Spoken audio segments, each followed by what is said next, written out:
पावन अवसर में पश्चिम ओडिशार एक प्रमुख सहर संबलपुर को मु सर्वप्रथमे प्रणाम जनाऊँगी, माँ समलेश्वरी को प्रणाम जनाऊँगी। निश्चित भाव में जिते बड़े जीवन में आम समस्ते बंधन रे अच्छु, अनेक कार्यकलाप समस्ते जड़ित अच्छु एवं यही आध्यात्मिकता एवं एक भक्तिपूर्ण परिवेश भितर जिते बड़े यही प्रकार संकीर्तन मंडली आसिकी आम मध्य आध्यात्मिकता प्रवणता सृष्टि करुचंती सेतेबेले निश्चित भाव में मोक्ष प्राप्तिर एक अवसर सृष्टि हुए। आज आम गहन उपस्थित अच्छा सुदूर बलांगीर जिलार बलांगीर निकटस्थ चंदन घाटी एठारू प्राय 170 किलोमीटर दूर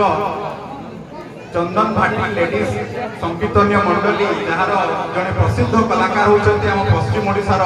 सुनीता साहू एवं आमे यही आमर ये पवित्र ग्राम गोपालपाली को आम गणेश पूजा कमिटी तरफ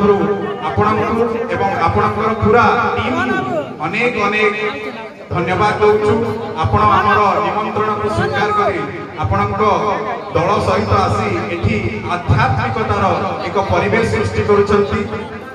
आमे आशा करिबु एहीपरि भाव में आपणकर एही संकीर्तन मंडलीर उत्तर उत्तर उन्नति कामना करुछु। एठारे आपण जानि पारुथिबे केते दर्शक आपणकर भल पाइबा को आपणको एठी स्वीकार करुछंती एवं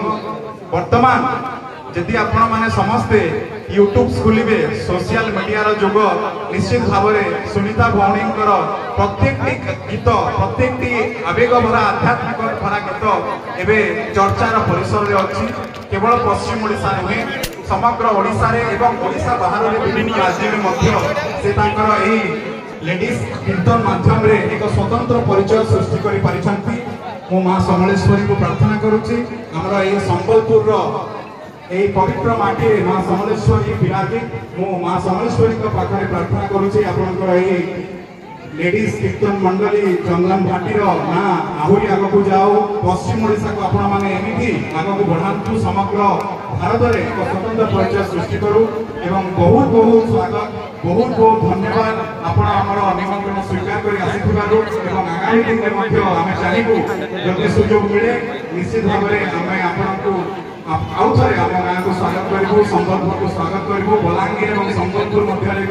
समन्वय रही आम भाई भाई पड़ोशी जिला एवं निश्चित भाव में एमती आपंकर टीम आग को बढ़ू। आम सहित आउ गोटे आम निकटस्थ चाउरपुर आपने समस्त जानी एक सुंदर डाइक सेठी अच्छी से पाखापाखि गोटे सुंदर ग्राम एवं निजर भाई मैंने आसती टीम ना हूँ सुनंदा देहुरी भौणी बहुत सुंदर भाव में ये आध्यात्मिकता सृष्टि निजर भजन कीर्तन माध्यम आमे गोपालपाली कमिटी तरफ गणेश पूजा कमिटी तरफ आपण अनेक अनेक स्वागत कर वर्तमान सुनंदा भौणी अनेक टीम निश्चित भाव में सारा ओडिशा रे एक स्वतंत्र परिचय सृष्टि करू आम संबलपुर जिलार नाम को आग को नियंतु। यह एक अनन्य कला निश्चित भाव में लुप्त प्राय हो जाउथबा कला आधुनिकतार परिवेश आप सुंदर सुंदर भजन माध्यम आपको उत्साहित कर समग्र गोपालपाली आपको आज पुणी थे यही पावन माटी रे आम गाँ एक संस्कृति संपन्न माटी ये अनेक प्रत्येक मसरे विभिन्न प्रकार पर्वपर्वाणी आम भाईचारार गाँ ये सब प्रकार पर्वपर्वाणी पालन कर अनेक अनेक स्वागत आम निमंत्रण रक्षा कर आमको आम गोपालपाली गणेश पूजा कमिटी तरफ आम आपको हार्दिक हार्दिक धन्यवाद दूँ स्वागत जनाऊँ। आगामी दिन में पुणी थे जब सुयोग मिले आपने निश्चय आम निमंत्रण स्वीकार करेंगे और आसवे बोली आम आपन को हृदयतार सहित कृतज्ञता ज्ञापन करूँ। निश्चित भाव में संकीर्तन आम जीवन में एक अनन्य गुरुत्वपूर्ण अध्याय संकीर्तन के बिना जीवन अधूरा एवं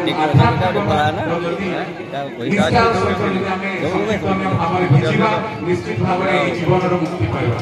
पुणी थे उभय लेडीज संकीर्तन मंडली को अनेक अनेक स्वागत जनाऊँ अनेक अनेक धन्यवाद दूसरी भाव में समस्ते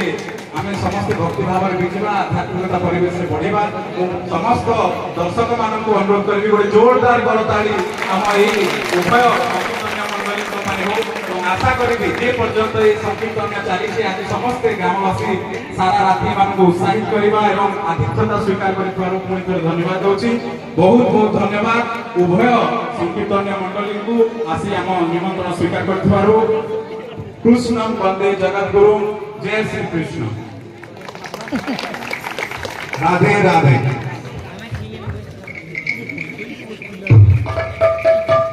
हरि हरि